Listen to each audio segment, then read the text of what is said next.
bem, galerinha? Aula passada, na nossa filosofia, falei para vocês que filosofar tem algumas características, né?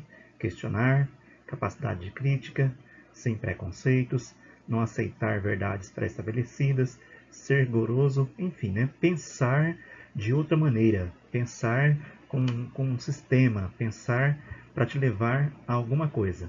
Na aula de hoje, nós vamos continuar a filosofia, mas agora as escolas filosóficas do passado, como começou a filosofia. Vamos lá, então, nós agora vamos para um período em que existiram, o primeiro período da filosofia, em que existiram um grupo de filósofos chamados filósofos pré-socráticos. Esses filósofos estabeleceram a primeira forma de pensar filosófica na história da humanidade. Lembrem-se que eu contei para vocês, né, os mitos, falei para vocês como os mitos explicavam a realidade e falei para vocês que em algum momento da Grécia surgiu a filosofia. Aconteceram algumas condições históricas que permitiram o surgimento da filosofia. Então, esses primeiros filósofos eram chamados pré-socráticos e veremos o porquê a seguir. Vamos lá então, para vocês terem assim, se situarem, né? Temos então lá o período em que os gregos pensavam mitologicamente. Daí então veio o primeiro período da filosofia chamado cosmológico ou pré-socrático. Vamos entender por que desse nome aí. O período antropocêntrico ou socrático. O período sistemático. E por fim, na filosofia dita antiga, a filosofia helenística ou filosofias éticas. Depois das filosofias helenísticas, vem a filosofia medieval. Por enquanto, então, a filosofia antiga é dividida nestes períodos aí. Período cosmológico, período antropocêntrico, período sistemático e filosofias helenísticas. Por que essa divisão? Porque em cada período dessas filosofias aí, houve um tema que foi mais importante que os outros, tá? Como vocês verão nas aulas a seguir. Então, por isso que a filosofia antiga é dividida nesses períodos aí. Continuando, então tá lá, os pré-socráticos e a busca da arquê. Então, os pré-socráticos, eles eram assim chamados porque eles vieram antes de um filósofo chamado Sócrates, que foi muito famoso, que foi um divisor de águas na filosofia. Esses filósofos pré-socráticos fazem parte então do primeiro período da filosofia, chamado período cosmológico. Esse nome cosmológico tem um sentido, explicarei para vocês ele mais à frente. Então, mais ou menos ali, no século 6, 600 anos, 700 anos a 600 anos antes de Cristo, né, então começou aí esse dito pensamento filosófico. Esses pré-socráticos também eram chamados de filósofos da natureza ou filósofos da physis. A palavra physis quer dizer natureza. E por que eles eram chamados de filósofos da natureza ou da physis? Porque eles queriam saber qual era o princípio que dava origem a tudo o que existe. Então eles buscavam um elemento chamado arquê. Então, arquê quer dizer origem. Eles perguntavam qual é a origem de tudo que existe. Lembra lá, no período mitológico, os gregos também faziam essas mesmas perguntas, mas as respostas eram: tudo nasce através de deuses e de seres mágicos. Então, lá no período mitológico, as explicações eram cosmogônicas, as explicações eram mitológicas, as explicações eram fantásticas, sobrenaturais. Agora, com a filosofia, as explicações não são mais sobrenaturais, elas são diferentes. Vamos caminhar. Então tá lá, ó. Arquê, a origem de tudo o que existe, o princípio elementar. Então, olha só aí, temos uma foto do Big Bang. Hoje, né, a ciência responde à origem do universo através do Big Bang, tá? Então, lá no século 6, 5 a.C., eles não sabiam do Big Bang, mas eles começaram a olhar para a natureza e buscar a resposta na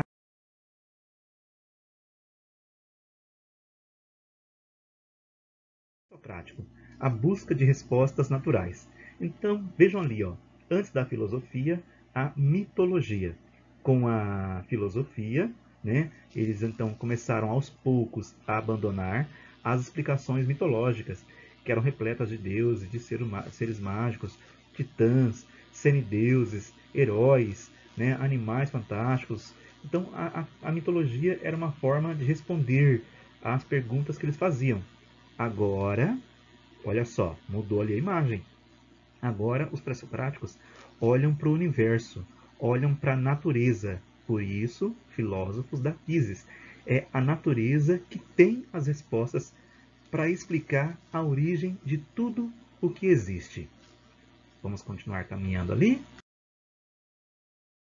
Então, para vocês perceberem quais são as palavras agora importantes, quais são os conceitos importantes desse período cosmológico. A palavra cosmológico é formada de duas palavras, cosmos e logos, né? Cosmos quer dizer ordem, beleza. Olha só, por exemplo, que legal. A palavra cosmético vem de cosmos. Quando vocês usam cosméticos para ficar mais belas, vocês estão querendo dar ordem ao rosto, estão querendo tirar aquilo que vocês acham que está errado no rosto. Então, cosmos quer dizer isso aí. Cosmos quer dizer ordem ou beleza. Então, cosmologia é o entendimento racional do mundo. Reparem só, agora há pouco eu falei a palavra cosmogonia. Quando eram os mitos, os nascimentos e a morte do mundo era explicado através da cosmogonia. Era através de relações mágicas. Agora não, agora é cosmologia. É um entendimento racional do mundo. A seguir temos ali a physis, né? Que é então a natureza.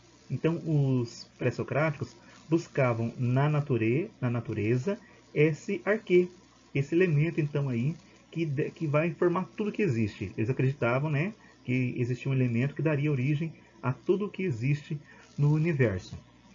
Vamos seguir. Para vocês terem uma ideia ali, ó, foram vários os filósofos pré-socráticos. O primeiro, vamos localizar ali, é o Tales de Mileto. Mileto é a cidade da Grécia onde ele vivia. Lá de Mileto também tem o Anaximandro, Anaximenes. Acima do Tales tem o Heráclito, que é de Éfeso. Tem o Pitágoras, que é de Samos. O Demócrito e o Empédocles, que são de Agrigento. O Zenão e o Parmênides, que são de Eleia. Mas, professor, pelo que eu estou vendo aí, a filosofia não nasceu na Grécia, né? Nasceu na Grécia porque no passado todas essas regiões aí que vocês estão vendo, onde tem os pré-socráticos, eram então povoadas pelos gregos, né? A região do Tales e Mileto hoje é a Turquia, a região do Parmênides e do Zenão hoje é a Itália, mas todas essas regiões lá no passado eram ocupadas pelos gregos. Por isso dizemos que a filosofia surgiu na Grécia. Isso era Grécia no passado, não a Grécia que nós vemos hoje, que nós conhecemos hoje, que é restrito à região onde está Atenas, Esparta e Corinto. Então, no passado, tudo isso aí era Grécia. Então, cada um desses pré-socráticos aí buscou então uma explicação para o mundo. Cada um deles deu uma explicação diferente, encontrou uma arqué diferente para o mundo. Vejamos aqui agora. Então, o primeiro filósofo, segundo o Aristóteles, o primeiro homem a passar a pensar filosoficamente foi então o Tales de Mileto. O Tales de Mileto, que é aquele mesmo Tales que é o pai do Teorema de Tales, que é um matemático. Então, reparem só que matemática e filosofia surgiram junto ali no passado. Então, Tales é o pai da filosofia, segundo o Aristóteles. E por que essas ondinhas aí atrás do Tales de Mileto? Essas ondas agora então, né? Os pré-socráticos e suas arquês. Então reparem lá, ó, pensador. Olha a tabela ali, ó. Cada pré-socrático então vai ter uma arqué diferente. O Tales então, para ele, a água era o princípio de tudo o que existe. O Tales olhava para as coisas e falava o seguinte, e pensava o seguinte: tudo o que é vivo tem água, tudo o que é morto é seco. Então ele chegou à conclusão que tudo o que existe, né, é formado de água. Então para ele, a arqué, o princípio, a origem do universo é a água. Anaximandro, para ele, era o apeiron. O apeiron era como se fossem sementinhas, tá? Que formavam, que juntando, formavam as coisas. Para o Anaximenes, o ar era arque. Para o Heráclito de Éfeso era o fogo. O Heráclito falaremos sobre ele mais à frente. Para o Pitágoras, a arque de tudo que existe são os números. Para o Parmênides é a razão. Veremos também o Parmênides mais à frente. Parmênides e Heráclito são dois caras importantes. Para o Empédocles são os 4 elementos: água, terra, fogo e ar. E para o Demócrito é então o átomo. O Demócrito, com seu amigo Leucipo, chegaram a uma resposta que nós chamamos de resposta atomista. O Demócrito fez o seguinte raciocínio: se eu pegar qualquer coisa que eu pegue e começar a quebrar essa coisa em várias partes, eu quebro e vou quebrando, vou quebrando, vou quebrando, vai chegar uma hora que eu não consigo quebrar mais. Não há mais como quebrar. Então, essa coisa que eu não posso mais quebrar, que eu não posso repartir, é o átomo. A palavra átomo, como vocês já aprenderam em química, significa aquilo que é indivisível. A quer dizer não e tomos quer dizer divisível, não divisível. Reparem só, esses caras aí, esses pensadores, estavam há 5 séculos antes de Cristo, mas já começavam a pensar coisas, tá, que hoje fundam a ciência. O Demócrito está certo em relação ao átomo? Ele não é divisível? Ele é divisível. Hoje na química, vocês aprendem que o átomo tem lá o elétron, o próton e os nêutrons. É dividido. Né? Ele achava que não era divisível. Mas esse início do pensamento permitiu hoje, então, que a ciência se desenvolvesse. O Tales, pensando que a água não é a origem de tudo, estava errado também. Mas o que importa é que agora as respostas não são mais mágicas. Reparem que todas as arquês, elas estão aí no mundo natural. Nenhuma arquê, a resposta é sobrenatural. A filosofia, então, deu uma virada na vida humana. As respostas agora passaram a ser buscadas de outra maneira e não mais em explicações sobrenaturais. Fantástico isso, hein, galera? Vamos então seguir ali, ó, voltando no Demócrito e no Leucipo.